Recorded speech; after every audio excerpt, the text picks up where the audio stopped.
I frankly think that crisis initiation is really tough. And it's very hard for me to see how the United States president can get us to war with Iran. Which leads me to conclude that if, in fact, compromise is not coming, that the traditional way of America gets to war is what would be best for U.S. interests. Some people might think that Mr. Roosevelt wanted to get us into World War II, as David mentioned. You may recall we had to wait for Pearl Harbor. Some people might think Mr. Wilson wanted to get us into World War I. You may recall he had to wait for the Lusitania episode.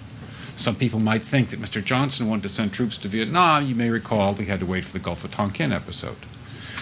We didn't go to war with Spain until the until the Maine exploded.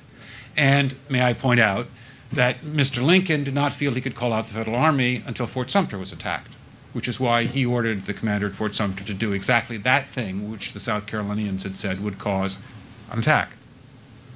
So if, in fact, the Iranians aren't going to compromise, it would be best if somebody else started the war.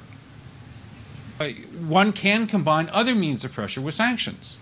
I mentioned that explosion on August 17th. We could step up the pressure.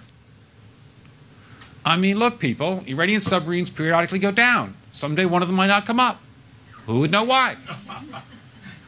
We can do a variety of things if we wish to increase the pressure. I'm not advocating that, but I'm just suggesting that this is not a either-or proposition of, it's just sanctions has to succeed or other things.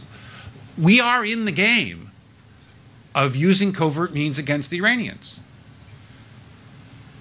We could get nastier at that.